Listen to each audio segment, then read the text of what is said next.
All right, diving right in, folks. Ready for another deep dive? Today, we're going deep into the world of large language models. And let me tell you, there's this new player on the scene. It's called Claude 3.7 Sonnet. Anthropic built this one. And we've got some pretty cool stuff to work with here. Excerpts from a research paper, the kind of stuff we love, titled Claude 3.7 Sonnet, Hybrid Reasoning for Real-World AI. Catchy, huh?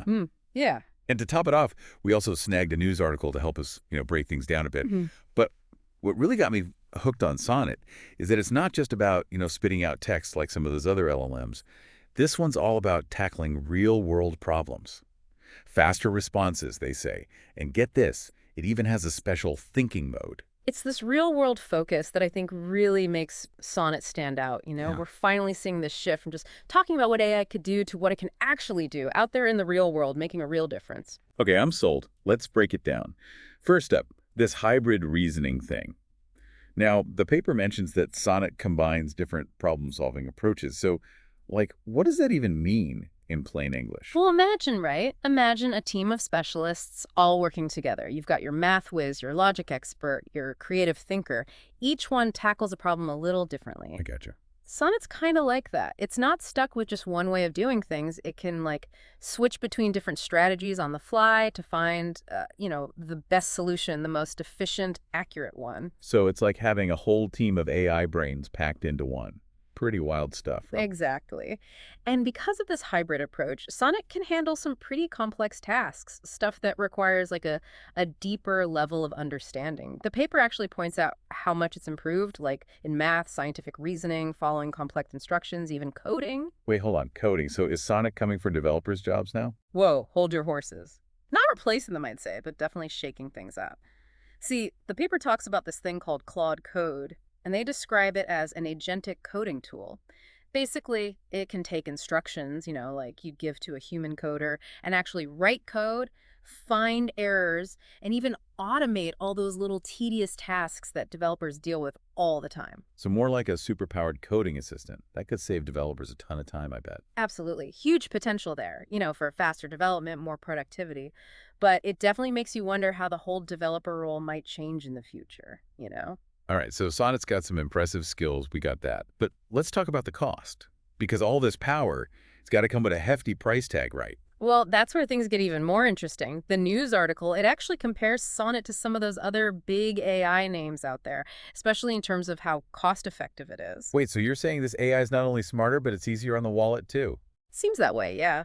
When you look at the cost of input-output tokens, which is, how these AI models are usually priced, Sonnet is way more affordable than some of its competitors. Now, that's a game changer, especially for businesses who, want to use AI but don't want to break the bank. But is there a catch? I mean, cheaper price. Does that mean we're sacrificing quality? That's the question, isn't it? And it's something we'd need to really dig into. I mean, the research paper is all about what Sonnet can do, and the news article focuses on, affordability and real-world use. But to see if there's a trade-off, well, we'd need to compare it head-to-head with other models, really dive deep. Good point. The article did mention, though, that Sonnet's got some serious backing. Big names like Amazon and Google. That's got to mean something, right? Yeah, I mean, it definitely adds some weight to the argument that Sonnet's a serious player in the AI world. If those tech giants are backing it, they must see some real value and potential in this technology. Okay, so we've got this powerful AI, cost-effective, can code, solves problems like a champ, and it's backed by the big leagues. So where's all this leading? Now, that's where things get really exciting. The research paper actually goes into how Sonnet could, completely change the game in different industries. I mean, think about the possibilities in software development, data analysis, customer service, even stuff like scientific research and education. So we're not just talking theory here. This is about changing how things actually work in the real world. Exactly. And that's exactly what we're going to explore in more detail in the next part of our deep dive. It really gets you thinking, how a tool like Sonnet could really impact different industries. The research paper dives into some specifics, and one that really stood out to me was in the field of data analysis. Oh, yeah, data analysis, for sure. That's one area where things can get, super complex and time-consuming. So how does Sonnet even fit into all that? Well, with its hybrid reasoning and that extended thinking mode we were talking about, Sonnet could be a total game changer for data analysts. I mean, imagine it sifting through, mountains of data, finding those hidden patterns, and then boom, it generates these insights way faster and probably more accurately than traditional methods ever could. So instead of analysts spending like weeks or even months just, staring at spreadsheets, Sonnet could help them get to those aha moments way quicker. Precisely. Think about it. Being able to identify trends, predict outcomes, make those big data-driven decisions, all with a level of speed and accuracy we've never seen before. That's the kind of potential Sonnet brings to the table. That's got to be music to the ears of any business looking to, get ahead of the curve. But what about us regular folks? How could Sonnet change our everyday lives, outside of the business world? Well, think about customer service for a second. We've all been there, right?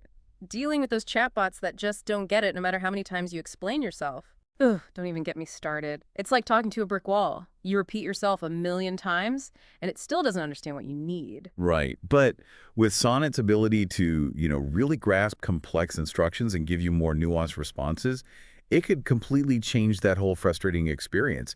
Imagine customer service where you actually feel understood and get your issue resolved quickly, no hassle. Okay, now that would be a game changer. No more yelling at my computer screen, finally. But what about something like education? Could Sonnet actually help people learn better, you think? Yeah, the research paper actually touches on that, the potential for personalized learning experiences. Imagine Sonnet could tailor lessons to what each student needs, give them feedback that actually makes sense, even adapt to different learning styles. It's like having a personal tutor that's available, 24/7. Wow, personalized education for everyone. That could be huge, especially for students who, don't thrive in those traditional classroom settings. Hmm. But let's switch gears for a sec. The news article mentioned that some companies are already using Sonnet out there in the real world. What kind of stuff are they doing with it? Yeah, it highlights a few interesting examples. There's one company, they're using Sonnet to automate tasks like data entry and even handling those basic customer support inquiries.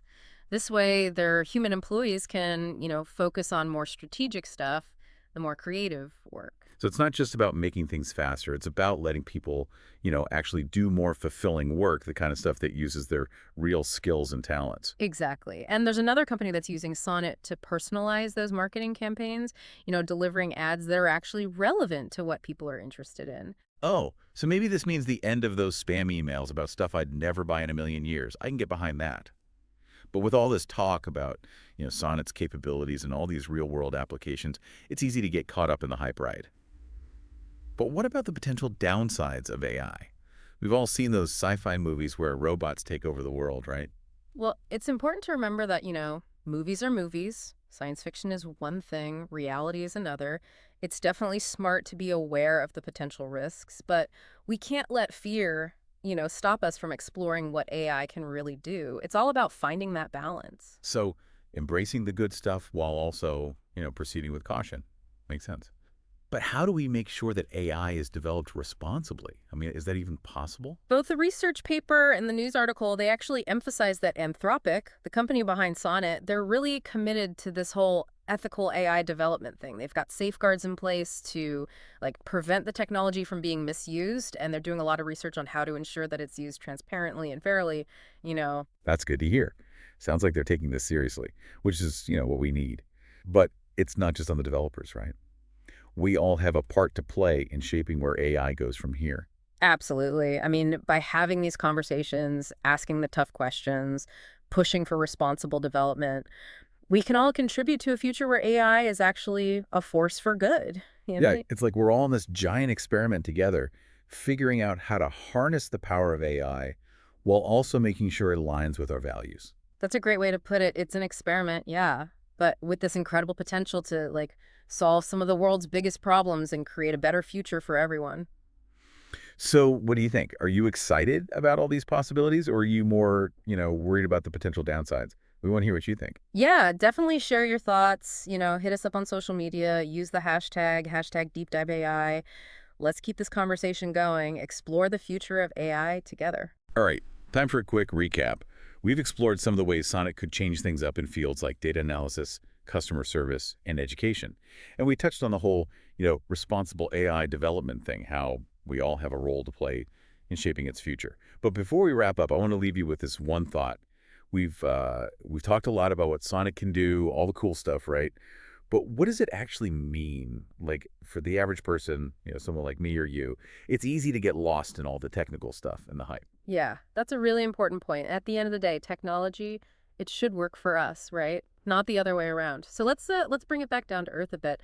Imagine like a world where AI like Sonnet is just, seamlessly part of our daily lives. Okay, I'm picturing it. What does that even look like? Well, think about like your morning commute. Instead of stressing out about traffic, your navigation system, it's AI powered now, right? Right. So it anticipates those delays, suggests a different route, gets you to work on time, no stress.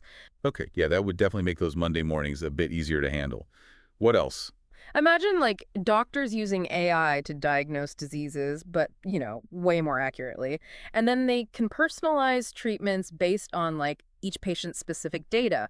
Or educators, they could create these truly individualized learning experiences, ones that actually cater to how each student learns best. So we're talking about AI that could potentially make us healthier, help us learn better, and even like fix our commutes. That's pretty mind-blowing. And those are just like a few examples, the potential of AI like Sonnet, it's huge, really. It could change so many aspects of our lives. It's exciting for sure, Yeah, but yeah. also a little daunting, right? Like it's hard to even wrap your head around all the possibility. It is. And that's exactly why we got to have these conversations, Explore the good and the bad, the potential benefits and those challenges, and really think about how we want AI to shape our future. So where does all this leave us? We've gone deep on Claude 3.7 Sonnet, its potential to change industries, how it might even impact our everyday lives.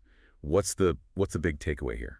I think it comes down to this. We're at this turning point, a technological revolution, really. Hmm. And AI, like Sonnet, it's leading the charge. It's this powerful Yeah. tool, right? It can do amazing things, but it's on us to, like, guide its development, make sure it's used for good ethically. It's like we're holding this incredible key where we've got to figure out how to unlock the right doors, the ones that lead to a better future for everyone. Exactly. It's a journey, that's for sure. A journey with challenges and opportunities, and, it's a journey we're all on together. Well, folks, that's about all the time we have for today's deep dive. We hope this exploration of Claude 3.7 Sonnet has given you a glimpse into, the amazing and kind of crazy world of AI.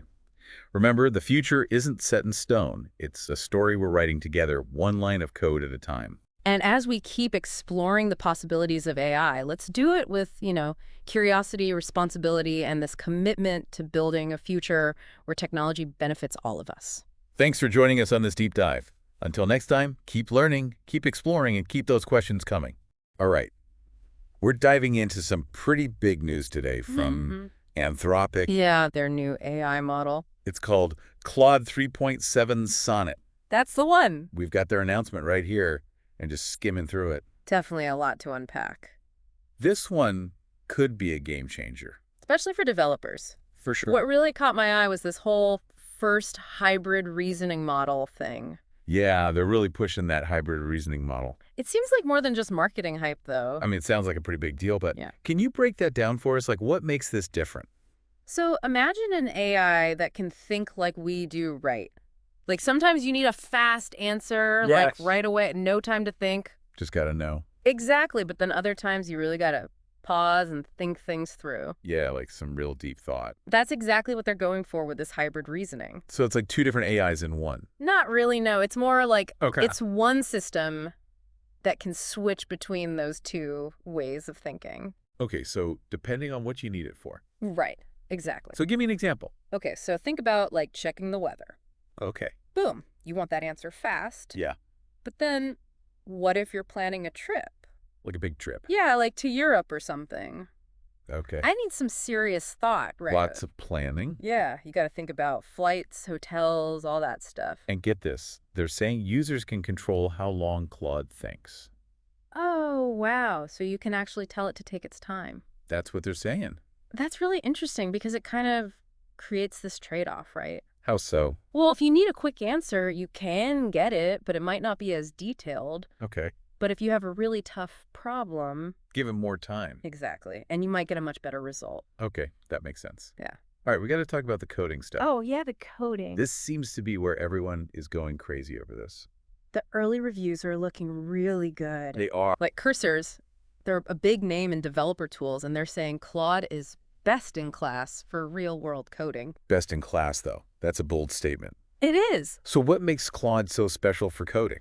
Well, from what I'm reading in the announcement, they're really highlighting Claude's ability not just to write code, but to understand it. So it's not just spitting out lines of code. Right. It's actually getting it. Yeah, like there's this company Cognition. Right. They focus on code analysis, and they found that Claude is amazing at planning out code changes and dealing with full stack updates. So that's like really understanding how everything works together. Exactly. And the coolest part is that it's not just theoretical. So they're actually using it. Companies like Vercel and Replit, I've heard of them. yeah, they're known for their developer platforms, and they're already using Claude for big projects. Okay, so it's not just a demo. It's actually out there. It's out there in the wild. Are there other companies using it too? Yeah, even Canva, The design platform. the one and only. They're saying Claude is great at making code that's ready to go live.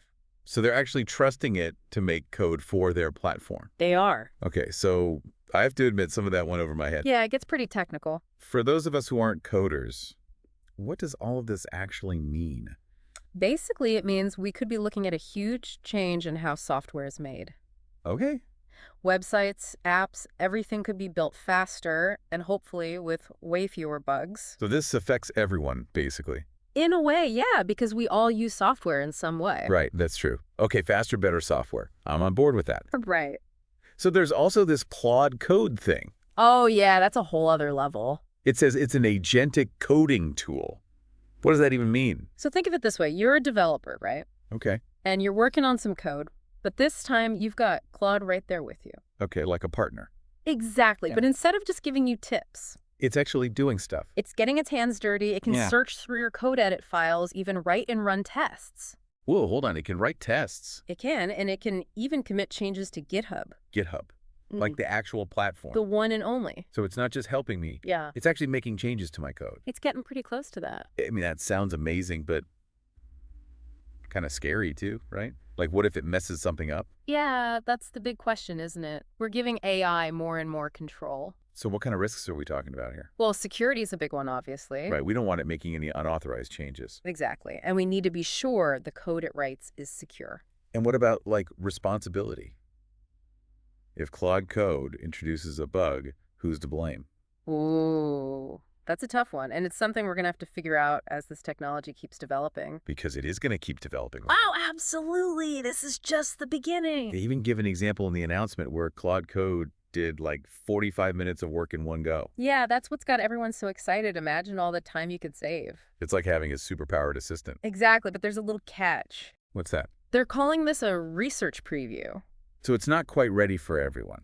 Not yet. They're still working on it. Makes sense. This is bleeding edge stuff. They're basically looking for feedback from users to make it even better. So it's like a beta test almost. Kind of, yeah. But it definitely feels like we're getting a glimpse into the future of coding. I think so too, and it's a future where AI is a much bigger part of the process. But not necessarily replacing humans, right? Right. It's more like AI and humans working together. So it's not about replacing jobs. It's about making those jobs easier. Exactly. It's about giving developers the tools they need to be even more creative and productive. Okay, so just to recap, we've got Claude 3.7 Sonnet, this amazing new AI that can think fast and slow. And switch between them seamlessly. Right, and then we've got Claude Code, which is specifically designed to help with coding. Two sides of the same coin, both pushing the limits of what AI can do. It's pretty mind-blowing when you think about it. It really is, and it makes you wonder what's next. Exactly what does this mean for the future of software development? What about the people who work in that field? Those are the million-dollar questions. And I think those are the perfect questions to leave our listeners with today. It's a lot to think about. We've only scratched the surface here. This is a conversation that's just getting started. I mean, it's crazy to think just a few years ago, an AI writing code? Yeah. It seemed impossible. Like something out of science fiction. And now it's like it's actually happening. It is. And it really shows you how fast things are changing in this field. It's not just the speed, though, right? No. It's that AI can do so much more now. It's not just doing one specific task anymore. It's becoming more like a general tool. That you can use for anything. Yeah, like Claude 3.7 Sonnet. It's not just about coding. Or answering questions like a chatbot. Right. It's this hybrid thing. It can do both. And that's why it's so interesting, because it could change a lot of things. Not just for software development. Exactly. This goes way beyond coding. It changes how we work, how we learn. How we solve problems, pretty much everything. And that's what I love about these deep dives. Me too. We get to explore all this new stuff. And really think about what it means. Like, what's it going to be like in the future? Yeah, because it's not just about understanding the tech itself. It's about the impact. How it's going to change our lives. Yeah, exactly. All right, well, I think that about wraps it up for this deep dive. Yeah. Thanks for joining us. We hope you enjoyed it. Keep those brains working, though, folks. There's a lot to think about. This is just the beginning of the conversation. Until next time. Keep exploring.